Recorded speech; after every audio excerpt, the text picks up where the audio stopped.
Di Siliwangi Raja Barat, di Jawa Barat ada namanya Kerajaan Siliwangi.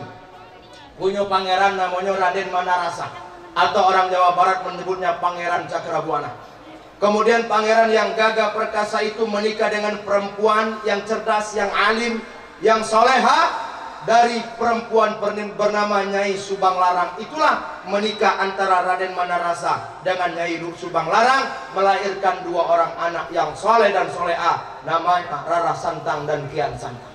Kemudian dari Rara Santang dan Kian Santang menikah dengan dari keturunan Raden Muhammad Yunus, atau kerajaan Mojopahit Raden Fatah.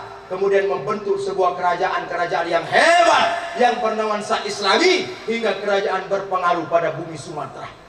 Bapak bayangkan, hasil dari pernikahan akan melahirkan generasi yang membentuk sebuah peradaban. Peradaban anak 90-an ada peradabannya dewe, anak 80-an ada peradabannya dewe. Kalau anak 80-90-an mainannya masih sekitar congklak sama karet, sisip dikit terjun badas.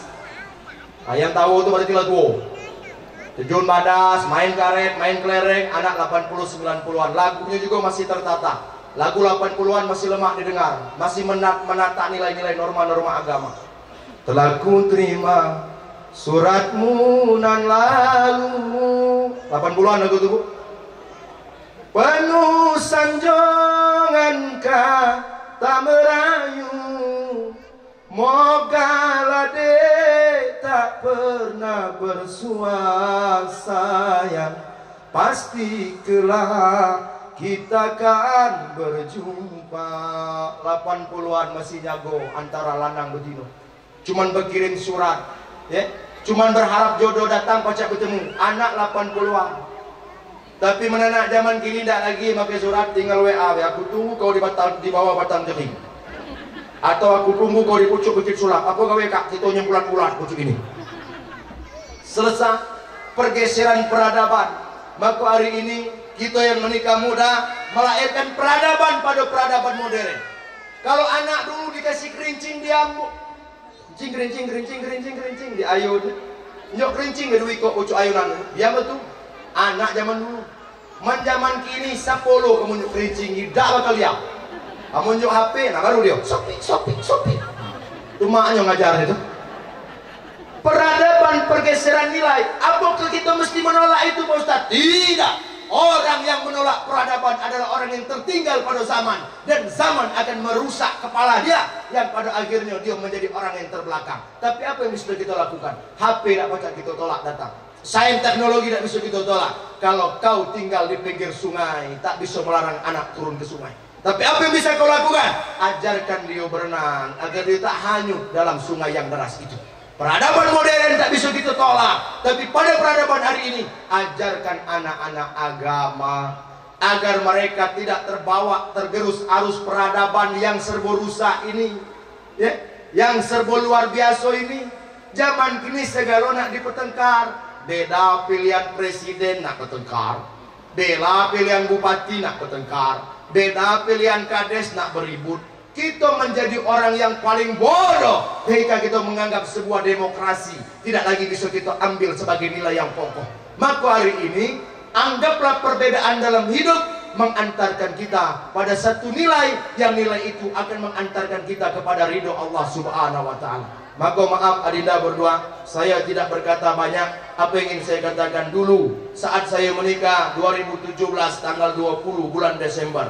Boleh ditanya, bapak mertua gua asli wong Arab nendi berwada di sini. Jadi apa yang ingin ku katakan kepada istriku sebelum akad terjadi? Cara gitu, Ustaz nikah. Apa ku ngomong dengan bini, Dek, kalau menikah kan lo cantik, terus terang masih banyak yang lebih belagak daripada kau. Di pasar B itu, banyak kalau cantik-cantik. Kalau menikah kan harta dengan kau, lebih banyak yang berduit, pacak ku nikahi daripada engkau. Kalau menikah kan suku, masih ada suku yang lebih terhormat dari sukumu. Tapi aku menikah dengan, aku ingin seperti Imam Ali Al-Jurjani, ijra'ul a'dha fi mardatillah, antarkan jodoh ini kepada jalan yang diridhoi Allah. Kalau justru aku menikah dengan kau makin jauh dari agama, berarti hidupku bermasalah. Kalau kau nikah dengan aku, agamaku makin jauh, berarti aku yang bermasalah. Tapi hari ini kalau kita menikah, kita semakin dekat dengan Allah, berarti pernikahan kita benar-benar diridhoi Allah. Nanti saat ajal datang merenggut nyawa, Aku tak perlu air mata yang menetes. Ini benar Pak, bukan film. Ngomongnya, kalau aku mati nanti, kenapa aku menikah? Aku ingin ada pembisik pertama, wazaujatan soleha, istri yang soleha. Aku tak perlu air matamu, tak perlu tangismu, yang ku perlu lidahmu. Kau bisikkan ke telingaku, la ilaha illallah. Biniku bukan orang pesantren, bukan orang kesehatan. Fakultas Kedokteran Unsri Keperawatan di Palembang. Ya, sempat bekerja di rumah sakit Siti Aisyah. Uang kesehatan, dia udah ngerti pesantren, nggak ngerti agama. Ngapa kak ngucap kalimat itu? Kalau aku sekolah belum tentu diterima, haji aku belum tentu makbul, puasa aku belum tentu makbul. Tapi di akhir hayat pernah terucap kalimat itu, adkhulul jannah. Maka aku nikah dengan kau sebagai pembisik. Kalau aku mati, nah bisikkan itu. La ilaha. Siap? Yo, kapan? Laju bagi lah. Kakak lu mana jumpa? Tak ada guna kita berjanji yang lain-lain sudah. Pokoknya aku menikah dengan engkau, berjanji sehidup semati, seiring sejalan. Aku di sini, kau di jalan, pret. Maka kita hari ini sampaikan kepada nuansa Islam. Kalau menikah justru makin jauh dari sholat. Kalau menikah justru makin jauh dari masjid. Kalau menikah justru makin jauh dari agama. Pernikahan nggak ada masalah. Introspeksi termasuk yang umum. Aku kata bini aku, kalau aku kawin dengan kau makin sholat aku terbengkalai, agama aku makin rusak, berarti kau bermasalah. Kalau kau macam itu juga, kalau kau meninggalkan sholat, kau juga menyepelekan Islam, berarti aku yang bermasalah. Begitulah dalam hidup. Tidak ada lebih dari nilai kehidupan ini kecuali balik pada agama. Balik pada agama. Ibu tinggalkan harta banyak dengan anak 300 paket kebun sawit habis, pacak dia jual. Kau tinggalkan 200 bidang kebun tanah, pacak dia jual. Kau tinggalkan rumah mewah, gedung bertingkat, hidup berenang di dalam emas bersayap uang kertas, habis akan dia jual. Tapi kalau kau tinggalkan agama, akan ada doa yang masuk ke lubang barzah kita dengan doa yang sama. Allahumma firli wali walidayya warhamhuma kama rabbayani shaghira. Adapun tumpuan harta tidak kita bawa, maka itu kita menikah melahirkan generasi yang pacak mengantarkan doa saat kita meninggal dunia. Sampai doa itu bukan justru berbalik arah. Tidak ada satu tangisan dalam hidup, melainkan anak yang tersungkur dalam sujudnya dalam setiap malam Jumat. Yang percaya tak percaya, yang percaya baca, yang tak percaya tak jadi masalah. Dia bacakan surat Yasin untuk mengirim ayahnya yang meninggal. Bismillahirrahmanirrahim. Yasin wal Qur'anil Hakim, innaka laminal mursalin ala siratim mustaqim. Gurun sahara yang panas menetes embun di dalam kerongkongan kita saat meninggalkan generasi yang mengerti agama. Bapak Ibu, para penikah-penikah muda, para remaja-remaja yang menikah muda, jangan jauhkan anakmu dari agama. Zaman kita tidak sama macam anak kita zaman kini. Anak muda dirusakkan. Hari ini yang rusak semakin rusak. Tatanan yang malu tidak lagi dianggap malu, yang tabu orang anggap biasa-biasa. Kalau dulu anak lewat depan orang tua masih nunduk, kalau kini haram telak kalau dia nak nunduk. Lewat depan orang tua negek macam ayam mangkuk. Kalau dulu orang tua dedek anak muda, asal dia marah nyok kode, ada tamu dia duduk suruh masuk ke dalam nyok kode. Tahu tuh anak marah bapak masuk. Anak zaman kini dak ngerti kode. Kamu nyok kode, dia ikut pulang. La ilaha illallah. Telah berubah. Zamannya wis kesek ketong Jawa. Zaman sudah berubah. Kalau dulu mbahnya nimang cucung, mbah senang nyengok cucung pacak joget.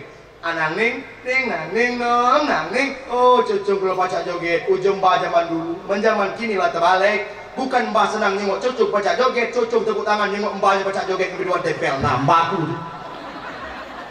Pergeseran peradaban akan melahirkan pada tatanan yang merusak agama. Bapak Ibu yang dimuliakan Allah, mungkin itu yang dapat saya sampaikan kepada Anda berdua. Mohon maaf kalau ada kata salah dan khilaf. Mudah-mudahan pernikahan kamu diberkahi oleh Allah Subhanahu wa taala.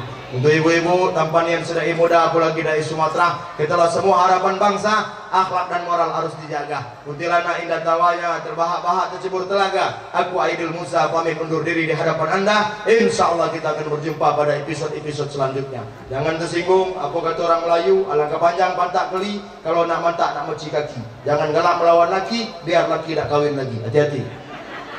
Yang lanang jangan tahu-tahu. Kalau bini yang sekarang lah ado lah bagus lah baca apa segala macam, walau bini badan lah mulai gemuk, jangan kamu nak macam-macam. Apa kata orang Melayu? Halang kepanjang batang telipuk ado di ulu talang. Bini yang lama lah gemuk lupuk dapat yang baru untuk urus panjang. Hati-hati. Bersyukur apa yang ada. Assalamualaikum warahmatullahi wabarakatuh.